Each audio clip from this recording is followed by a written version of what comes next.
예, 일주일 잘 지내셨죠? 우리가 일주일 잘 지냈다는 것은 수행으로 잘 지냈단 말입니다. 우리가 잘 지내는 것은 수행밖에 없어요. 수행이 가장 여러분 자신을 위한 삶의 방식입니다. 부탁해서 그래서 가르치신 거예요.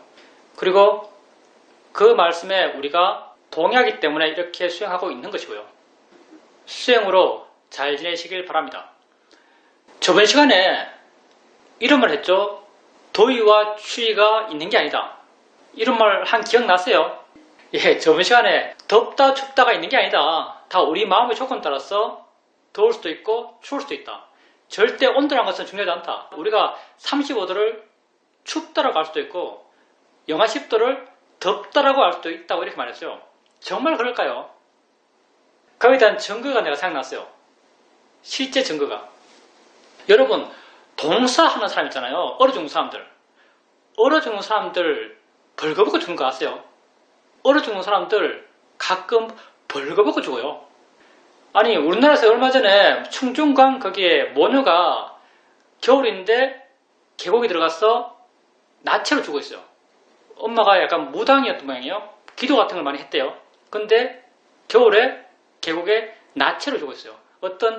처음에는 경찰들이 이게 성범죄인가라고 생각했었는데 나중에는 이 사람들이 그냥 범죄 없이 동사했다고 밝혀졌죠. 사람들이 추우면요. 추운 게 임계치를 넘어가면 그걸 덥다고 인식하기 시작해요. 더운 것도 그냥 더운 게 아니에요. 얼마나 더웠으면 옷을 벗었겠어요. 그 사람들 아주 뜨겁다고 인식해요. 왜냐하면 자기가 느끼고 있는 온도는요. 뜨거움으로도 인식할 수 있는 것이거든요. 그게 영하 10도든 영하 15도든 이게 안 중요해요. 뜨거움으로도 인식할 수 있는 것이거든요. 추측해 본다면은 그때 춥다고 인식하는 마음은 화예요. 근데 추우니까 강렬한 욕구가 있겠죠. 더운 것을 찾고자 하는 강렬한 욕구가 있겠죠. 강렬한 욕구는 욕심이에요. 추측입니다. 욕심이 화를 압도하면서 온도를 어느 순간부터 뜨겁다고 인식하기 시작했을 거예요. 그리고 아주 뜨거워서 옷을 다 몽땅 벗어요. 그리고 얼어 죽어요. 검색해 보십시오. 이거 흔히 있는 일입니다. 동사하는 사람이 나체를 죽는 거. 기초성 구문할 때 나오는 말 가운데 하나가 우리가 객관 세상 속에서 사는 것이 아니다. 우리가 주관적으로 해석된 세상에 살고 있다. 이런 말 해요. 여러분들 한번 생각해 보세요. 여러분들이 세상을 살아가고 세상 속에 판단하고 자신의 어떤 미래를 계획할 때 다 대전제가 뭐냐면요. 나는 모든 사람이 공유하고 있는 똑같은 세상, 내가 살고 있는 세상이랑 내 옆에 있는 사람이 사는 세상이랑 똑같다라는 전제하에서 여러분은 세상을 살아가고 있어요. 똑같다는 전제하에서 여러분은 세상을 살아가고 있죠. 이 전제가 무너지면 여러분 세상을 살아가는 삶의 방식이 완전히 바뀔 거예요.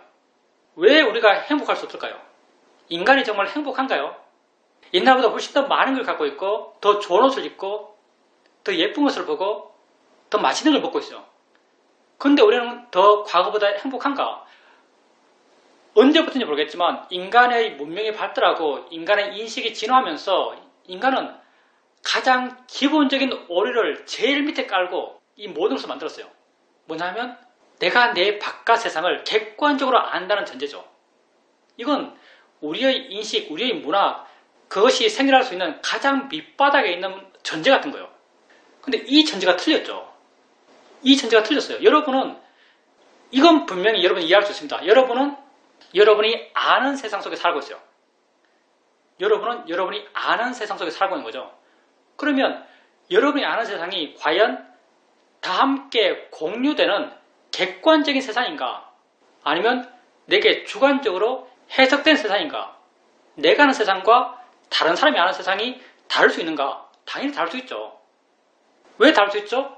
나는 춥다고 세상을 판단하고 있는데 어떤 사람은 똑같은 걸 경험하면서 덥다고 세상을 판단할 수 있어요. 객관 세상이 아니잖아요. 나는 춥다고 판단하고 있는데 어떤 사람은 덥다고 판단할 수 있어요. 나는 저게 보인다고 판단하고 있는데요. 어떤 사람은 안 보인다고 판단할 수 있어요. 이런 심리학 실험이 있죠. 뒤에 벽이 있고 콘크리트처럼 보이는 벽이 있고 사람들이 벽 앞에서 30명이 춤을 추고 있어요. 조명이 번쩍번쩍거리고 있어요. 100명이 객석에 앉아서 그걸 보고 있는 거죠. 춤추는 가운데 뒤에서 있는 줄도 몰랐던 뒤에 문이 열리고 어떤 사람이 나와서 함께 춤을 춰요. 그리고 끝나기 직전에 그 문으로 다시 들어가죠. 앉아있는 100명에게 물어봐요. 너 같이 춤을 췄던 그 사람을 봤느냐? 어떤 사람이 나와서 새롭게 참가해서 춤춘 사람을 본 사람이 있느냐? 라고 100명에게 물어봐요. 그러면 그 사람을 본 사람은 100명 가운데 아무도 없어요. 아무도 그 사람을 못 봐요. 왜? 그 사람이 있을 수 있다고 믿는 사람이 아무도 없거든요. 뒤에 문이 있다라고, 있을 수 있다라고 믿는 사람이 아무도 없어요. 왜?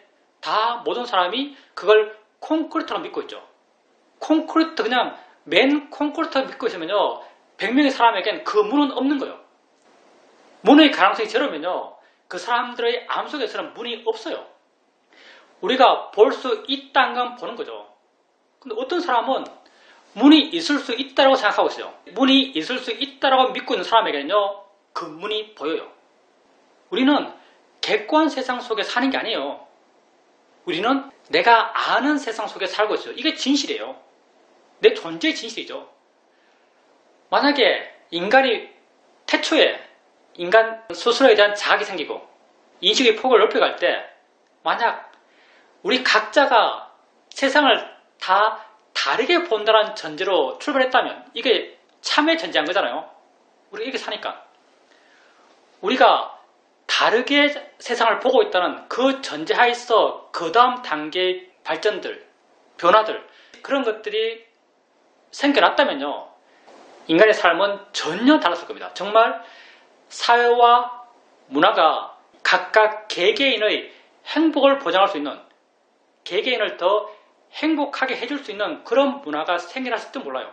그런데 각자 개인은 다 똑같은 세상 속에서 똑같은 객관 세상을 공유하면서 살고 있다는 그 대전제 속에서 세상이 만들어졌어요. 우리의 기본적인 사고가 거기에 고착되어 있죠. 이 고착된 사고는요, 워낙 깊어서 여기에서 우리가 1년 동안, 이 보표만 1년이에요. 그 이전에도 시험을 했다면 10년 동안 이 말을 들었어요. 우리가 그 스타트를 2010년에 시작한다면 호두 말에서 시험일 수행이 이야기 되기 시작한 게 2010년도죠. 2010년도부터 이런 이야기 했어요. 여러분이 아는 세상 속에 살고 있다. 이 아는 세상은 주관적인 세상이다. 그래도 여러분은 수행을 잊어버리면 다 고착화된 객관 세상 속에서 나와 내가 똑같은 세상 속에 살고 있다는 그 전제하에서 여러분 삶을 꾸려가고 있어요. 거짓인 전제거든요. 거짓인 전제 위에 세워진 여러분의 인식들, 여러분이 자기를 바라보는 시각들, 다른 사람을 바라보는 시각들, 세상의 구조, 사회의 구조, 우리 인류의 발전 방향, 이게 인간 존재의 대전제, 행복하고 싶다. 여기에 부합할까요? 부합하지 않아요. 전제 자체가 틀렸기 때문에. 그래서 우리는 나를 바르게 알자. 나를 이해하자. 진짜 내가 뭔지 이해하자. 그래서 우리가 이 수행을 합니다. 나를 바르게 알기 위해서. 내가 어떤 존재인지 알기 위해서. 그리고 절대 부인할 수 없는 나의 모습. 내가 지금 현재 느낀다는 것. 이게 절대 부인할 수 없는 나의 모습이잖아요. 내가 지금 본다는 것. 절대 부인할 수 없는 나의 모습이에요. 내가 지금 듣는다는 것. 절대 부인할 수 없는 나의 모습이죠. 이걸 알아가기 시작해요. 느끼면 느낌이다 알고, 들으면 듣는다 알고, 보면 본다고 알아가요. 그것들을 관찰의 대상으로 객관적으로 보려고 그래요. 거기에 몰입하지 않고 떨어져서 객관적으로 보려고 그래요. 그렇게 좀 더 객관적으로 관찰할 수 있는 마음, 객관적으로 이해할 수 있는 마음, 그게 수행하는 마음이죠. 그런 수행하는 마음이 점점점 좋아져가요. 그러면서 조금씩 나 자신에 대해서 알아가기 시작합니다. 이게 내가 뭔가 발견돼서 아는 게 아니에요. 발견될 것도 없어요. 발견되는 건 다 관념들이죠. 모양이 있고 색깔이 있고 내용이 있고 리듬이 있고 소리 있는 것이 발견되는 거죠. 흔히 우리가 발견의 말 쓸 때.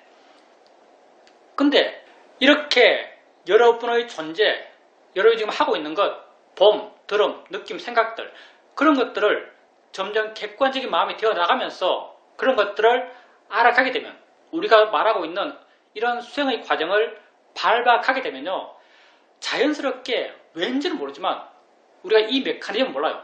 어찌되었든 이런 방법으로 나를 알아가면 내 마음에 이의가 생겨납니다. 통찰이 생겨나요. 통찰이 어떤 통찰인가? 나의 진실된 모습에 대한 통찰이에요. 진실된 모습에 대한 통찰. 봄이 뭔지 이해해요. 들음이 뭔지 이해해요. 느낌이 뭔지 이해해요. 생각한다는 게 뭔지 이해해요. 있다는 게 뭔지 이해해요. 현재가 뭔지 이해해요. 내 삶이 뭔지 이해해요. 그리고 내가 어떤 건지 나란 게 무엇인지 이해해요. 사유도 아니고요. 내용으로 설명할 수 없어요. 그냥 내 마음에 이해돼요. 이걸 불교에서는 통찰치라고 부르는 거죠. 그냥 조건 되니까 이해되는 거예요. 그리고 이런 애가 내가 이전에 묶여 있었던 내 밖의 세상들, 내가 이전에 객관적이라 믿어왔던 내 밖의 세상으로부터 나를 자유롭게 합니다. 거기에 묶여있지 않게 해요. 자유로울 수 있는 내 마음의 조건을 만들어줍니다. 세상 사람들이 어떻게 보는가 세상을, 그건 별로 중요하지 않습니다. 여러분이 세상이에요. 여러분은 여러분이 아는 세상 속에 살고 있고, 여러분이 아는 세상은요 오직 여러분만의 세상이에요. 여러분이 사는 세상은 여러분이 실제 체험이에요. 여러분이 어디에 살아요? 아는 세상 속에 살고 있잖아요. 여러분이 아는 세상, 곧 여러분의 세상이죠. 여러분의 세상은요 다른 사람과 공유되지 않아요. 각자 자기 경향에 따라서, 자기 마음의 상태에 따라서 다 각자의 세상을 이해하고 있는 거죠. 우리가 세상에서 정반대로 가는 것, 뜨겁다와 차갑다, 아름답다 추하다, 부드럽다 딱딱하다, 이것까지도 전혀 다르게 해석돼요. 그러니 어떻게 세상을 공유해요? 다 각자 자신의 세상에 살고 있는 거죠. 그러니 다른 사람이 세상을 어떻게 알고 있는가? 안 중요합니다. 다른 사람이 얼마나 수행했는가? 안 중요합니다. 다른 사람이 어디로 가는가? 안 중요해요. 내가 세상을 어떻게 보는가? 내가 세상에 얼마나 묶여 있는가? 내가 얼마나 세상에 고통받고 있는가? 내 삶이 어디를 향하는가? 내가 점점 좋아지고 있는가? 행복의 방향으로? 내가 점점 나빠지고 있는가? 불행의 방향으로? 이게 중요한 거죠. 그리고 여러분은 지금 수행하고 있어요. 여러분 자신을 좀 더 바른 방향으로, 좀 더 행복의 방향으로, 발전된 방향으로, 참된 방향으로 바꿔갈 수 있는 그런 방법을 지금 듣고 있고 지금 스스로 실천하고 있는 거죠. 세상 속에서 여러분은 결코 행복해질 수 없습니다. 사람들이 말하고 있는 세상 속의 행복은요 사실은 다 욕심의 만족이요. 물론 가끔은 정말 좋아서 행복한 것도 있겠죠. 예를 들어서 뭐 산에 올라가서 산 아래를 본다, 가슴이 확 트인다, 이건 좋은 느낌 맞아요. 행복이라 한다면 그건 행복이라 할 수 있을 거예요. 근데 굉장히 제한적인 행복이죠. 내가 만들어내고 싶다 해서 만들어낼 수 있지 않아요. 환경 자체를 바꿔야 돼요. 맨날 산에 올라가야 되고요. 그리고 이런 식의 행복은요 효용이 체감해요. 외적 대상에 의지하는 행복, 이것도 요즘 많이 하잖아요. 무슨 향기 테라피 이런 거요. 미술로 하는 심리치료 이런 거 있을걸요. 소리 갖고 하는 심리치료, 향기 갖고 하는 심리치료. 심리치료가 딴 것도 아니죠. 좋은 마음 생긴다죠. 이게 효과가 있을 거예요. 맨 처음에 좋다라고 의미 부여하면서 그것에 접근하기 때문에. 근데 이런 외적 물건들, 그런 것에 의지해서 내 마음이 좋아지는 이런 방법들은요 점점 그 효용이 체감합니다. 하면 할수록 효과가 떨어져요. 처음에 잠깐 좋다고 하더라도 나중에는 금방 안 하게 될 거예요. 본질적인 문제 해결의 방식이 아니라는 거죠. 근데 여러분이 하고 수행은요 하면 할수록 힘이 좋아져 갑니다. 왜? 더 쉬워져 가니까. 안 해도 되어가는, 될 수 있는 그런 방법으로 여러분은 지금 수행하고 있기 때문에. 그리고 지혜가 깊어지면 자유로움은 더 커져가기 때문에 하면 할수록 지혜는 깊어져 갈 거예요. 지혜가 깊어지면 자유로움은 더 커져갈 거예요. 자유로움이 더 커져간다면 행복감도 더 커져갈 겁니다. 이거는 하면 할수록 행복이라고 하는 곡선이 체증할 겁니다. 체감하는 것이 아니고 하면 할수록 체증할 거예요. 수행이 이렇게 좋은 거예요. 여러분 다 같이 이 수행의 길을 함께 가시기를 바랍니다. 수행해야겠죠. 모두 본문의 목적은요 여러분에게 무슨 지식적인 걸 주려고 하는 게 아니고 목적은 딱 하나입니다. 수행해야겠는데 라는 마음이 생긴다면 아주 내가 본문을 잘한 거예요. 이것밖에 없어요. 수행해야겠는데 라는 마음이 생긴다면 지식은 정말 안 중요해요. 모쪼록 수행해야겠다는 마음이 생겼길 바랍니다. 질문입니다. 작업실을 정리하면서 일하는 사람과 함께 있으면서 내 마음에서 일어나는 것들을 지켜보고 있었습니다. 내가 하는 생각들, 마음의 반응들, 하고 싶어하는 것들, 그런 마음들이 일어났고 지켜봤습니다. 독일에서 공부할 때 그렸던 그림들이 발견되었을 때 그때 내 마음들, 나의 경향들, 그리고 우쭐함들, 그런 마음들도 생겼습니다. 그때 일어났던 마음들을 지금의 마음으로 바라보는 것도 상당히 신기했습니다. 이렇게 객관적으로 지켜보게 되니까 일이 진행되는 데 있어서 전체적으로 마음은 가벼웠고 일이 일처럼 느껴지지 않았습니다. 마음이 가벼우면 일이 일처럼 느껴지지 않습니다. 미얀마 있을 때 인터뷰에서 어떤 사람이 이런 인터뷰를 한 적이 있어요. 미얀마는 버스가 굉장히 힘듭니다. 우리나라 폐차된 버스가 거의 달리죠.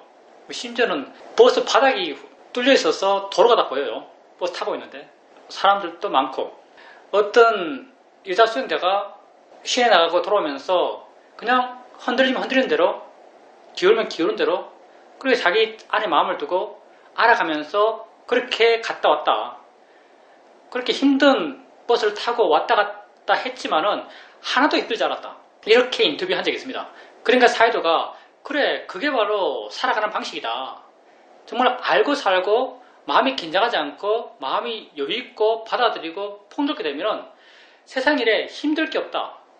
이렇게 사이도께서 그 사람에게 답을 해준 적이 있습니다. 보살님께서 일을 하고 있어요. 만약에 내 것이다 라는 이런 의식, 그런 아주 강한 의식 속에서 그 일을 했다면은 내 것을 정리하고 있다면 내 것 건드리는 사람들, 일하는 사람들, 그 사람의 행동 하나하나가 신경 쓰였을 거고 그 사람의 행동 하나를 다 간섭하려고 했을 거예요. 근데 보살님은 그 일하는 사람들을 보면서 보살님이 알려고 했던 것은 보살님 자신이죠. 그때 그 순간 보살님 자신이요. 그때 그 순간 나를 알려고 하는 것, 이게 아주 바른 마음의 상태죠. 그리고 보살님께서 만약 그때 그 순간 자기 안에 마음이 머물 수 있고 머물 수 있다는 것은 내 바깥의 세상으로부터 그만큼 떨어져 있고 객관적이 되고 영향받지 않는다는 말이죠. 영향받지 않는다는 것은 욕심과 화가 작게 일어난단 말이고 마음의 고통이 약한 것이고 스트레스가 약한 거죠. 그러니 마음이 가벼워요. 마음이 가벼우니까 보살님에게 일어나는 것들을 볼 수 있어요. 그림 하나 나타나면 오랫동안 못 봤던 그림이겠죠. 하나 나타나면 그 그림에 대한 감상이 생겨나는 거죠. 그런 감상이 일어나는 것, 그건 어쩔 수가 없어요. 기억과 함께 마음의 느낌들, 그게 번들 수도 있고요. 왜냐하면 우리 마음의 조건이 그러하니까 일어나요. 일어나지만 보살님은 마음이 가볍기 때문에 그걸 일어나는 마음들도 객관적으로 볼 수 있었을 거고, 그리고 어떻게 보면 그때 그림과 관련되어서 과거에 느끼는 감정들, 과거에 느꼈던 그런 그림에 대한 집착들, 그런 집착들을 기억하면서 지금 자신과 비교했을지 모르죠. 지금 나의 자유로움과 그때 나의 집착함을 비교해 봤을지도 모르겠습니다. 어찌됐든 그런 걸 보면서 우리 마음에 그런 감상들이 일어나는 건 자연스러워요. 그리고 그런 감상들을 수행적 대상으로 반항하면서 보살님은 여전히 마음이 가볍고 여전히 그렇게 자유롭지 않았을까 생각합니다. 삶 속에서도 그렇게 살아간다면, 그렇게 수행으로서 삶을 살아간다면 별로 괴로울 게 없어요. 사실은 별로 힘들 게 없어요. 수행하는 마음의 힘이 강하다면, 수행하는 마음의 힘, 그걸 우리는 한마디로 표현해서 차갑든 뜨겁든 상관없는 마음, 있든 없든 상관없는 마음, 좋아지든 나빠지든 상관없는 마음, 상관없는 마음이에요. 상관없는 마음, 내용적으로 말해서 그 마음을 내용적으로 말해서 이런 마음이죠. 상관없는 마음의 힘이 커져가면요, 세상에 대해서 내가 그렇게 자극받을 일이 없어요. 상관없다 해서 내가 세상에서 옳고 그런 게 없는 게 아니에요. 옳고 그런 건요, 상관없는 마음속에서 옳고 그러면 더욱 명확합니다. 왜? 선입견이 없기 때문에. 욕심과 화는 굉장히 국집된 마음이에요. 좁은 마음에서 옳고 그런 것도 굉장히 좁아져요. 그리고 많은 경우 옳지 않은 걸 옳다고 말하죠. 근데 상관없는 마음은요, 마음이 한없이 넓어요. 상관없기 때문에. 그래서 옳고 그런 건 더욱 명확하죠. 뭐가 바르고 뭐가 바르지 않은지가 더 명확해요. 그래서 삶 속에서 더 바른 방향으로 행동하고 말하게 돼요. 그러니까 여러분이 삶 속에서 이런 마음의 힘을 키워가는 것, 그게 스스로 자유롭고자 하는 사람이 해 나갈 바죠.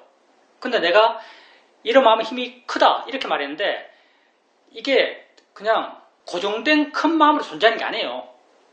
무슨 말이냐면은 우리는 순간순간 살아가고 있습니다. 이 순간 여러분이 그걸 그렇게 보려할 때, 그걸 대상으로 자연의 이치로 알아지는 것으로 보려할 때 여러분 마음엔 그 상관없는 마음의 힘이 커져요. 그렇게 보려하지 않아도 상관없는 마음의 힘이 저절로 존재하는 것, 이건 우리가 나중에 할 일이죠. 나중에 자연스럽게 태어나갈 일이죠. 지금 당장 우리가 그 정도 수준을 기대하기는 쉽지 않습니다. 물론 자기의 마음의 힘만큼 알게 모르게 그런 마음의 힘이 있겠지만 이렇게 존재하는 마음의 힘보다 내가 노력하지 않더라도 존재하는, 워낙 마음의 힘이 좋아서 노력하지 않더라도 존재하는 상관없는 마음, 상관없는 마음 하니까 좀 가치가 없어 보이나? 우백가의 마음, 이게 우백가입니다. 이렇게 내가 노력하지 않아도 존재하는 이 우백가의 마음의 힘이 크기를 많은 사람들이 지금 당장 기대하기 힘들겠죠. 그렇지만 여러분이 지금 알아지는 것들, 보여지는 것들, 들려지는 것들, 생각되어지는 것들, 그런 것에 대해서 바르게 보려고 노력할 때, 바르게 보려고 시도할 때 여러분 마음에는 이렇게 우백가의 마음이 생겨납니다. 왜냐하면 바르게 보려고 할 때 마음이 물러나니까, 바르게 보려고 할 때 마음이 가벼워지니까. 이게 다 우백가의 마음의 다른 표현이에요. 물러난다, 가벼워진다, 부드러워진다, 이게 다 우백가의 마음의 다른 표현입니다. 그러니까 삶으로부터, 세상으로부터 고통받지 않는 자신이 되고 싶은 사람은요, 그때 순간순간 수행해야죠. 수행이 별것 아닙니다. 알아지는 것을 바르게 알려고 하는 거예요. 바르게 알려고 한다는 거, 이것도 별것 아니죠. 그냥 그것 자체로 알아가는 것, 느낌을 단지 느낌으로, 보이는 걸 단지 보이는 걸로, 그걸 자연의 이치로, 그걸 대상으로. 사실 수행한다는 것은요, 이게 끝이에요. 수행한다는 것은 이게 끝입니다. 알아지는 것을 바르게 알려고 한다, 이게 끝이에요. 그 이후 것은 다 거기에 덧붙인 별로 쓸모없는 말들입니다. 별로 쓸모없는 말들이고요, 별로 맞는 말도 아니에요. 모든 말은 묘사잖아요. 묘사는 내가 묘사를, 다른 사람이 내가 이 묘사를 할 때 의도했던 그 내용 그대로를 다른 사람이 이해하지 않습니다. 말잇기 있잖아요. 10명 쭉 서서 앞사람이 토끼가 풀을 맛있게 먹는다 라고 말하면 10번째 사람은 아주 이상한 말을 하죠. 사람들이 다 자기 식대로 해석하기 때문에 다 다르게 생각해요. 같은 걸 듣더라도 다르게 생각해요.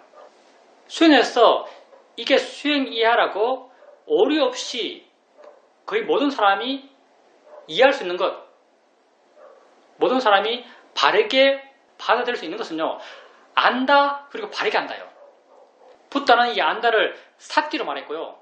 나는 느낌 있을 때 느낌 있다 안다. 소리 있을 때 소리 있다 안다. 생각 있을 때 생각 있다 안다. 욕심 있을 때 욕심 있다 안다. 이렇게 표현했어요. 이렇게 붓다는 안다고 삿뒤를 설명하셨고요. 그리고 또 몸이 영원한가 영원하지 않은가? 영원하지 않습니다. 영원하지 않은 것이 고통인가 즐거움인가? 고통입니다.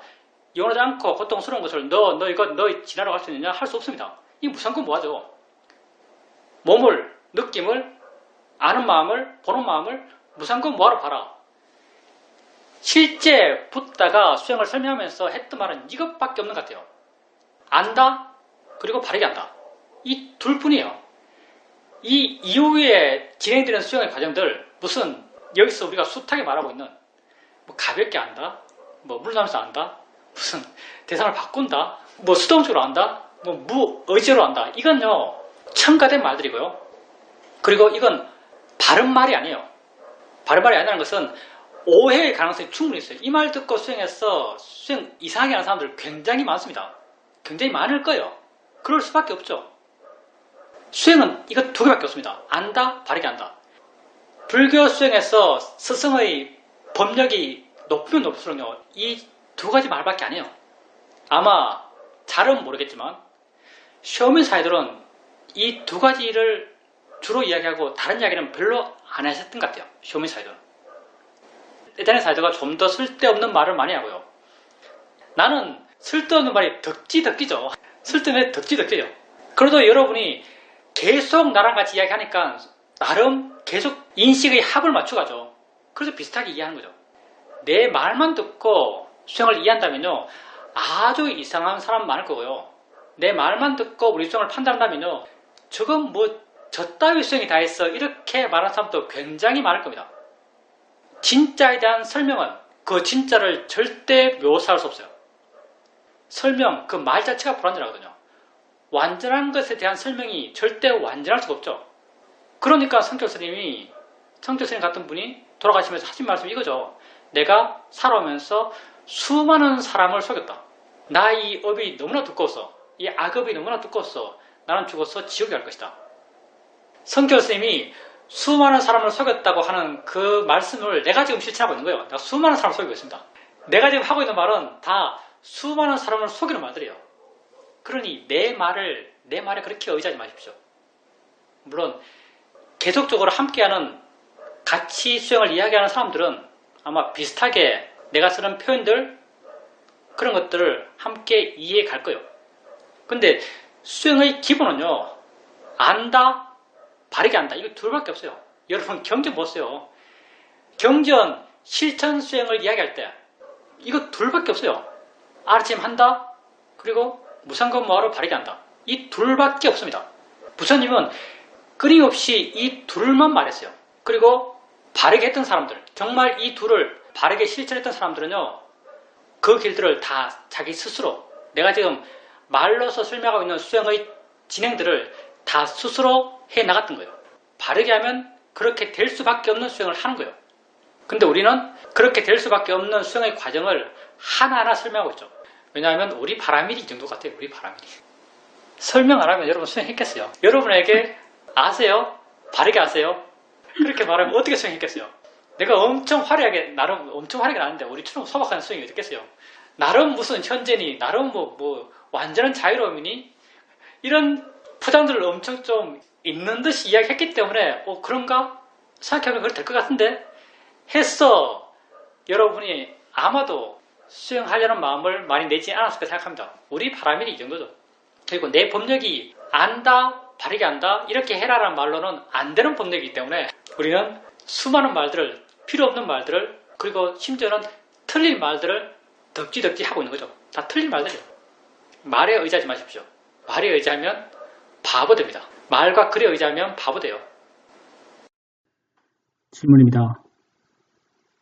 수행을 하면서 느낌을 보고 있는데 예전에는 강한 느낌의 경우 느낌일 뿐이야, 대상이야, 이런 생각을 해주면서 그런 강한 느낌을 받습니다. 그런데 이번에 수행하면서는 느낌이 있을 때 느낌을 그냥 느낌으로, 있는 걸 그냥 있는 그대로, 특별히 바른 생각을 해주는 것 없이 그냥 받아들이고 그냥 본다는 걸 알았습니다. 좀 달라졌더라고 느껴졌습니다. 한의원을 가게 되었었는데 한의원에서 내가 느끼고 있는 그 느낌에 대해서 말을 해야 되기 때문에 이전에는 그냥 느낌으로 봤던 것을 좀 더 어떤 관념적 관심을 기울이고 그걸 어떤 느낌이라고 파악하고 그렇게 파악된 느낌, 관념적으로 해석된 느낌을 의사 선생님에게 말을 했습니다. 그러면서 실제를 볼 때의 그런 것과 관념적으로 해석할 때의 그런 것에 대해서 서로 비교하며 좀 재밌다라고 그렇게 느껴졌습니다. 딸아이랑 같이 백화점을 가게 되었었는데 딸아이는 자기가 필요한 것을 이것저것 보고 있는데 이전과 다르게 나는 백화점에 있는 그런 것에 대해서 전혀 마음에 욕심이 생기지 않았습니다. 그냥 나는 혼자 있으면서 스스로 수행하고 있었습니다. 그때 백화점에 사람이 상당히 많았었는데 나는 내 안에서 홀로 있는 듯한 그런 느낌을 느끼면서 수행하고 있었습니다. 우선 이제 느낌을 알아갈 때, 보살님 이전에는 강한 느낌을 알 때 느낄 뿐이라고 이렇게 바르게 생각해 주는 것, 바른 견해를 일으키는 것, 그걸 하셨는데, 이번에 느낌을 알아갈 때 그냥 그런 바른 견해를 일으키는 것 없이 그냥 느낌을 봤다 이렇게 말씀하셨는데, 그건 보살님의 지혜가 더 깊어졌기 때문이죠. 이전에는 보살님의 지혜 수준이 그렇게 느낌일 뿐이라고 지혜의 내용을, 보살님이 생각하는 지혜의 내용을 일으켜줬을 때 그 지혜의 내용을 따라서 그 지혜가 일어났어요. 그렇게 일어나는 걸 보면서 나름 각자 기준이 있겠지만 그렇게 일어나는 걸 보면서 보살님이 그걸 지혜 있다라고 마음이 물러났다고 이렇게 인식했을 거예요. 마음 상태에 대한 만족감이 생겼겠죠. 근데 지금은 느낌 알아갈 때 그냥 느낌 있을 때 느낌 있는 걸 그냥 받아들이고 있어요. 그걸 의도적으로 어떻게 봐야겠다는 노력을 안 해요. 근데 왜 의도적으로 그렇게 봐야겠다는 노력을 안 하는가? 의도적으로 그렇게 봐야겠다는 노력을 하지 않더라도 그렇게 보여지기 때문이에요. 그 보여진다는 게 뭐냐면 좀 그 느낌과의 거리감, 그 느낌을 느낌으로 이해한 듯한 그 느낌, 이해한 듯한 느낌, 느낌을 느낌으로 알고 있는 것 같은데라는 느낌, 다 지혜 느낌이요. 보살님이 그렇게 의도적으로 내용으로 지혜를 일으키지 않더라도 마음에 그렇게 자연스럽게 지혜가 있기 때문에 그냥 있을 때 있는 것과 동시에 그런 지혜가 있어요. 그리고 보살님께서 이렇게 보는 것이 불만족스럽지 않아요. 만약에 이렇게 보는 것이 지혜의 마음이 전혀 없는 상태에서 자연스럽게 보살님이 일으키려고 하지 않아도 저절로 존재하는 그런 지혜가 전혀 없는 상태에서 느낌을 그렇게 보고 있다면요, 보살님 마음에는 불만족이 생겼을 거예요. 근데 그냥 느낌이 있고 느낌을 그냥 알아요. 그냥 알아도 보살님에게 전혀 불만족스럽지 않아요. 왜냐하면 지혜의 느낌이 있거든요. 보살님이 그때 지혜의 느낌을 알든 모르든 지혜는 있어요. 그 느낌으로부터 자유로운 느낌, 보살님을 자유롭게 하는, 느낌을 아는 마음을 자유롭게 하는 그런 지혜가 있어서, 저절로 있어서 보살님은 그렇게 아는 상태에 대한 불만족이 마음에 안 생기는 거죠. 지혜가 자연스럽게 있는 거예요. 그렇게 알아가면서 점점 수행에서의 나의 개입이 줄어들어 가고요. 나의 개입이 줄어들어 가면서 수행이 더 자연스러워지고 더 이어져 가고 더 부드러워져 갑니다. 보살님도 약간 수행을 너무 잘하려고 하는 경향이 있고요. 내가 보기에 그래요. 잘하려고 하는 경향이 있고 잘하려고 하는 게 곧 나고요. 내가 잘하려고 그래요. 나가 곧 경직성이에요. 경직성이 안 이어지는 것이고요. 경직과 안 이어짐이 실제 법에 대한 이해는요, 자연스러움 속에서 저절성이라는 거예요. 그러니 이런 경직성, 단절되며 법에 대한 이해, 지혜가 생겨나는데 장애적이 없어요. 사실은 그걸 보여주는 게 두 번째 말씀인데, 보살님이 이제 한의원 갔어요. 한의원 갔을 때 어떤 느낌이 존재하죠. 느낌이 존재하는데 보살님이 이전에 그 느낌들을 아픔이라고 알지 않았어요. 느낌으로 알아왔어요. 근데 아픔이라고 알지 않고 느낌으로 알아왔다는 것은요, 이건 절대 자연스러운 게 아닙니다. 왜냐하면 보살님이 어떤 느낌이 생겼어요. 그 느낌이 생겼을 때 그 느낌을 이름 지으지 않은 느낌 그 자체로 알려고 하는 보살님의 노력이 마음이 있으면요, 그러니까 느낌, 실제를 알아야겠다는 강력한 노력의 마음, 그런 마음이 있으면 그렇게 알 수도 있습니다. 근데 그렇게 실제에 대한 이해가 자연스럽고 보살님이 아까 했듯이 느낌을 어떻게 보려는 마음 없이도 그냥 느낌이 있으면 그냥 순간 느낌을 받아들이는 마음, 그런 식으로 수행하는 게 자연스럽다면요, 다른 마음도 자연스러워요. 다른 마음은 뭐냐면 이게 아픔인가 쾌락인가 이런 것들, 그런 마음도 자연스러워요. 근데 그 느낌에 대해서 보살님께서 이걸 느낌으로만 알아야 돼, 이걸 법으로서만 알아야 돼, 이걸 실제로만 알아야 돼, 이렇게 수행의 어떤 한계를 짓고, 이 한계와 알아야 되라는 것은 다 나의 노력, 나의 의지예요. 그런 마음의 제한 속에서 그걸 그렇게밖에 안 알아지는 거죠. 그 이외에 그것을 아픔으로 해석하는 관념적 해석들, 상의 마음의 작용들, 그런 것은 약해지고 심지어는 안 일어날 수도 있는 거죠. 성철 스님이 했다잖아요. 산은 산이요, 물은 물이다. 설명해 본다면은 아무것도 모르는 사람도 산은 산이요, 물은 물이라 그래요.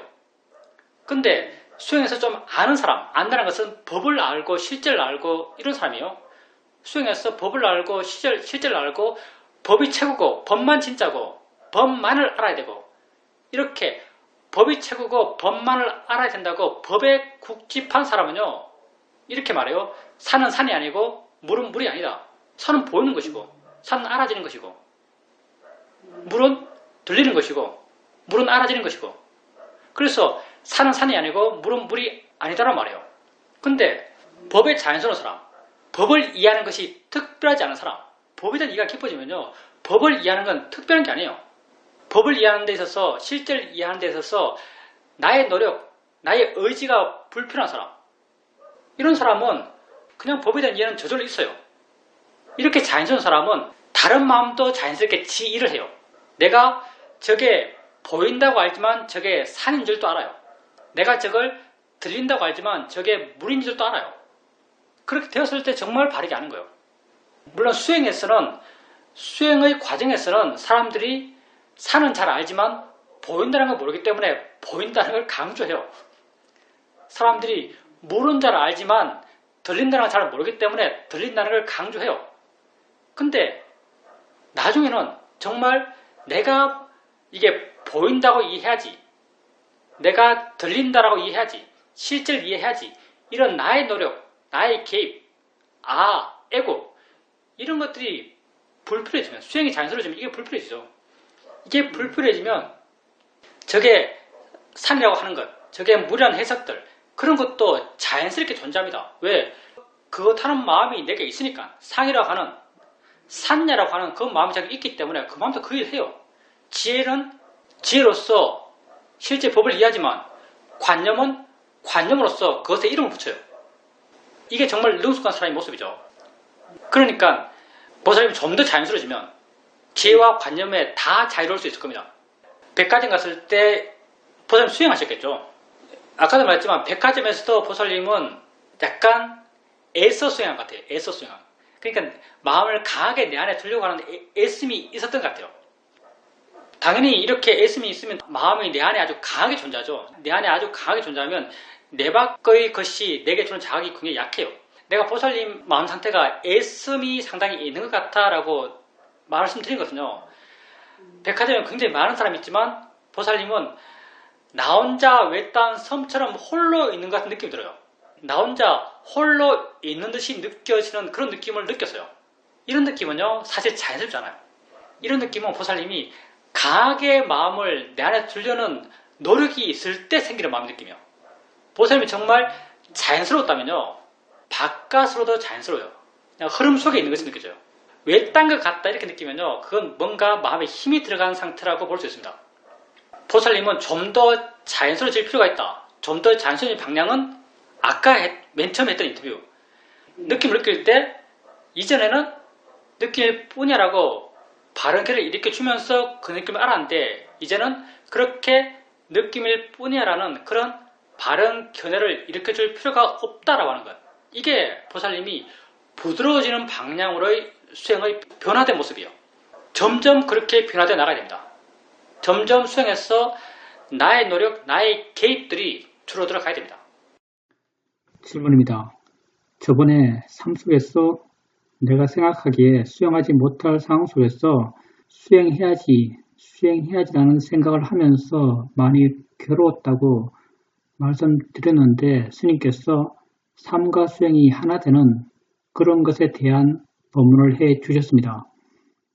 이번에 내가 여러 곳으로부터 연락을 많이 받아야 되는 그런 일을 맡았었는데 여러 곳에서 여러 연락이 계속적으로 오고 있는 가운데서도 저는 편안하게 내가 할 수 있을 만큼 그런 과정 속에서 수행하면서 그 일을 할 수 있었습니다. 이전에는 내가 화내면서 초조해하면서 수행해야지라는 마음을 내면서 했을 일을 편안한 마음으로 할 수 있을 만큼 수행하면서 그렇게 할 수 있었습니다. 그게 제게 큰 도움이 되었습니다. 그게 내가 그렇게 보살님에게 말해줘서 보살님이 그렇게 대처할 수 있는 게 아니고요. 보살님 마음이 그렇게 할 수 있는 마음의 조건이 되었기 때문에 그렇게 할 수 있는 거예요. 다 바깥 대상들, 그때는 주로 소리겠죠. 전화가 많을 테니까. 소리에 대해서 보살님이 이전보다 훨씬 더 작게 영향받을 수 있는 마음의 조건. 다 마음의 힘이죠.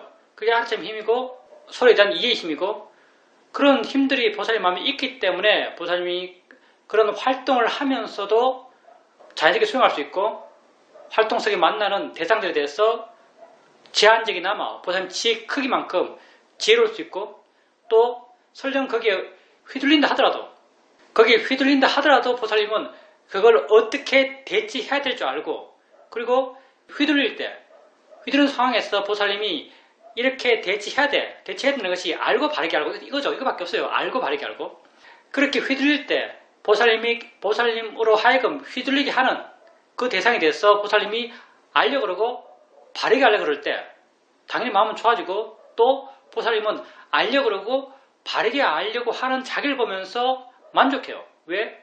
자기가 바르다고 또 뒷마음이 또 인정해주거든요. 내가 참 발라라고 인정해줘요. 그 발음을 확인하면서 또 기쁨도 있나요?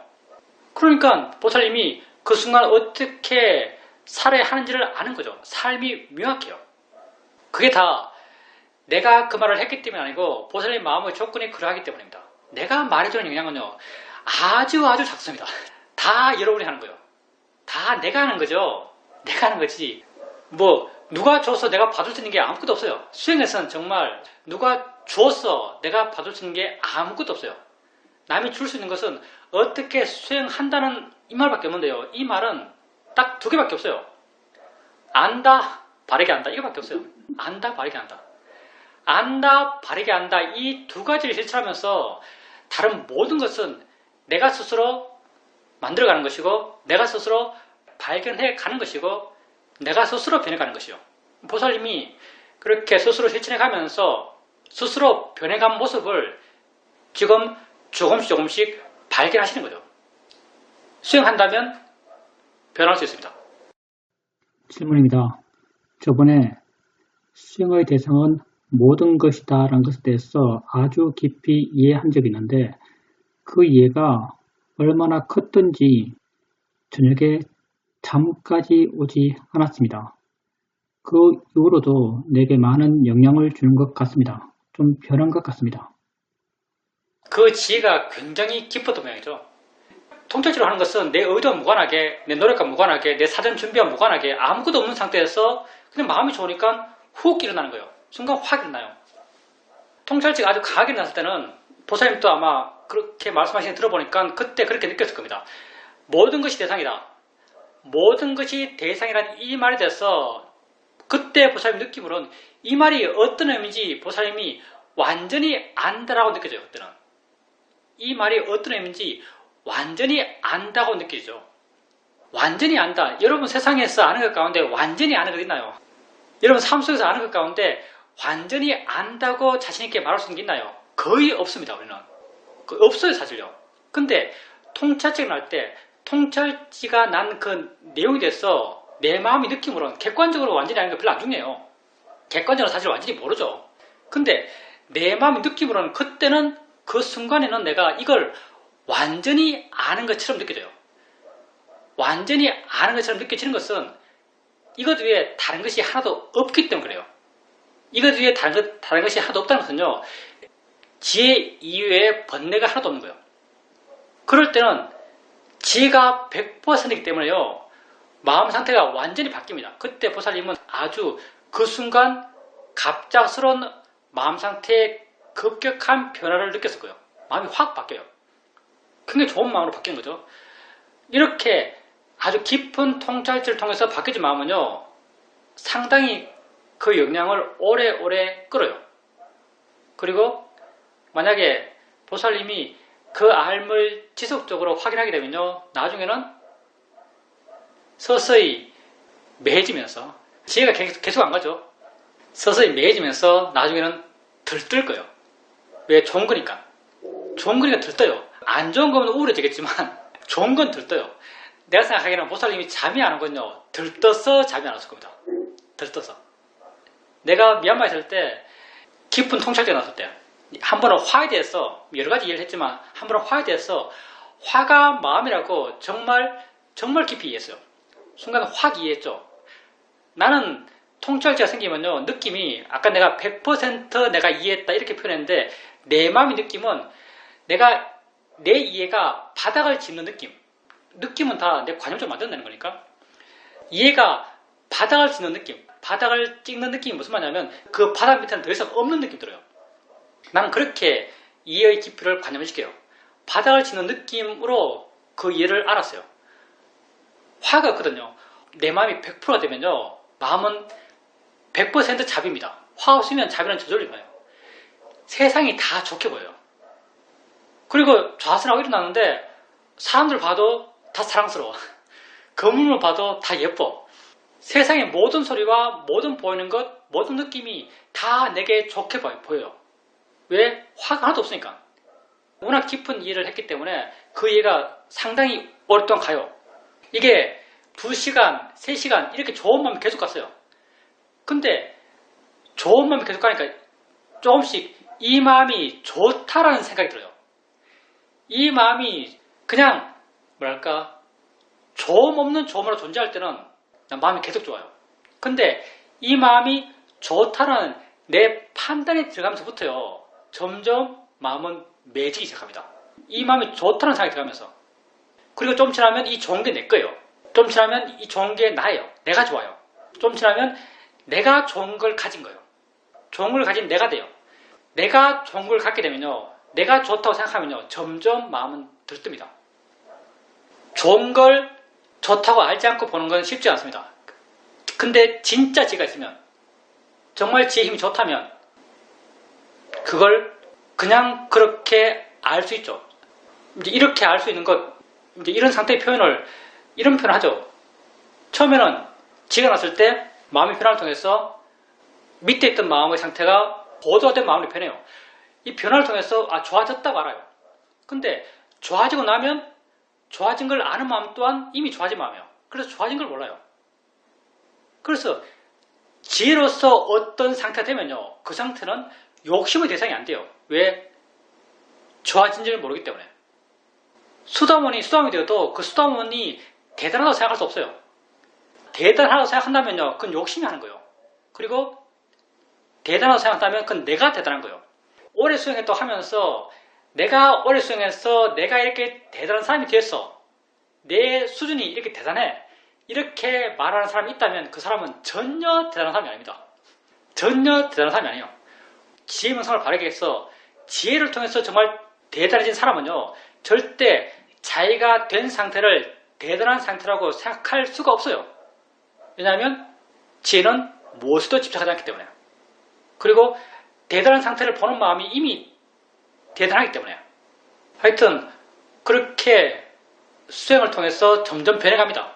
하면 할수록 더 자유로워져 갈 겁니다. 산다. 여러분 세상을 어떻게 살아야 될 것 같아요? 세상을 어떻게 살아야 될까? 내 삶을 어떻게 살아야 될까? 이런 말들이 화두처럼 주어지죠.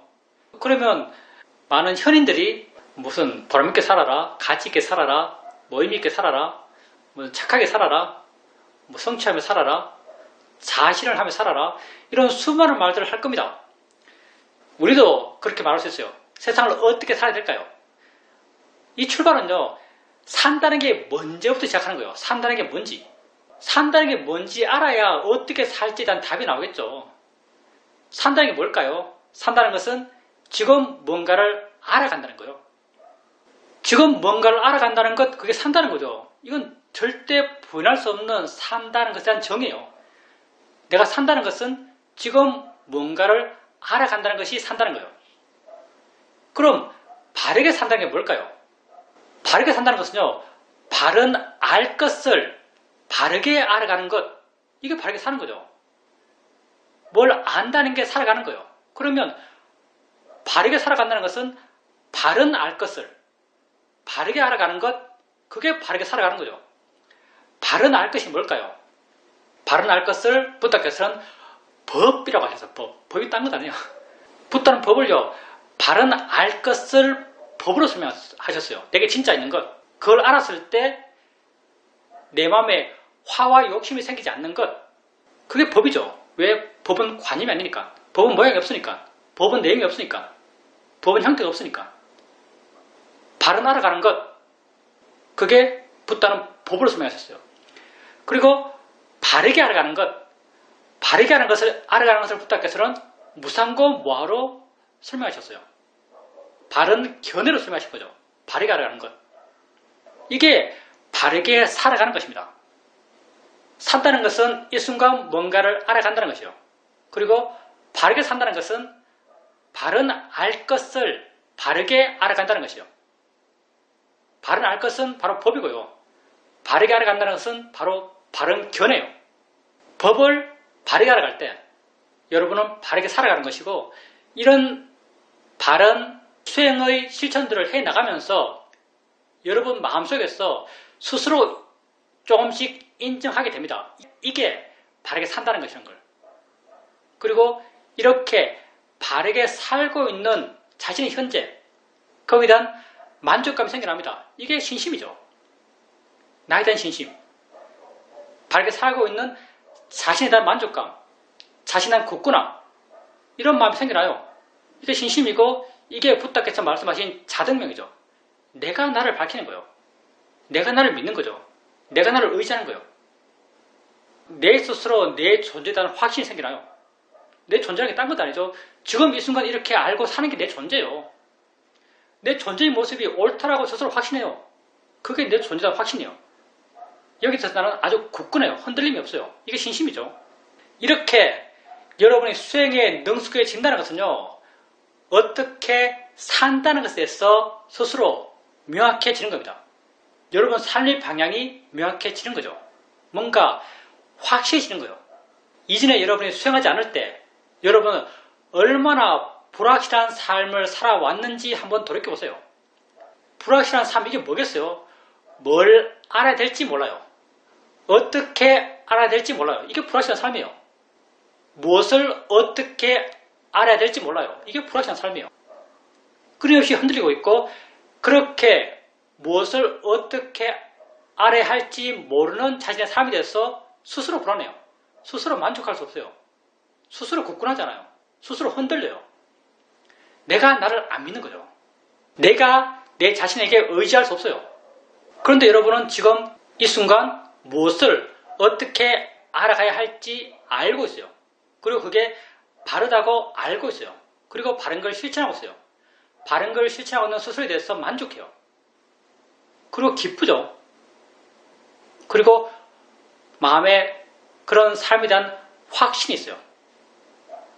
이렇게 여러분은 수행을 통해서 조금씩 변해가고 있습니다. 이 변화의 방향은요, 끝이 없어요. 아란이 될 때까지. 그리고 이 변화의 방향은 정말 여러분이 알고 바르게 아는 이 수행적 실천을 놓지 않는다면 언젠가 여러분은 모두 다 아란이 됩니다. 이건 확정적 사실이에요. 왜? 지금 이 순간 그렇게 해도 지금 이 순간 아란을 향해서 여러분은 한 발 내딛고 있는 자기를 발견할 수 있거든요. 무슨 말인가? 지금 여러분이 느낌 알면서 자연의 이치야 느낄 뿐이라고 하면요, 마음이 느낌이 돼서 가벼워지고 부드러워져요. 아란의 마음, 이게 완벽히 자유롭고 완벽히 부드럽고 완벽히 물러나는 마음이에요. 우백가의 마음. 근데 지금 이 순간 여러분이 여러분에게 알아진 것을 알면서 그걸 바르게 알려고 할 때 마음이 부드러워지고 마음이 물러나고 마음이 자유로워지는 느낌을 느낄 수 있습니다. 그게 무슨 말이에요? 지금 이 순간 실천해도 되는 길이에요. 아주 고도로 발달되어서 마음이 아주 고도로 개발된 상태에서만 한 발 내딜 수 있는 게 아니에요. 마음이 아주 더럽더라도, 마음이 아주 지저분하더라도, 상태가 최악이더라도 바르게 보려고 그러면 그쪽으로 내딛는 자기의 발걸음을 확인할 수 있어요. 그러니 여러분이 이렇게 내딛고 있는 발걸음을 놓지 않는다면, 잊지 않는다면 당연히 여러분은 언젠가는 완벽하게 자유로운 자, 완전한 행복을 이룬 자, 아란이 다 되죠. 여러분 다 아란이 되십시오. 이건 확정적 사실이에요. 그것이 되기 위한 지금 이 순간의 실천은요, 아주 단순하고 쉬워요. 그 대단한 것을 되기 위한 이 순간의 실천은 아주 쉽고 단순합니다. 수억의 돈을 벌기 위해서 지금 이 순간 투자할 돈은 1원밖에 없어요. 투자 안 하겠어요.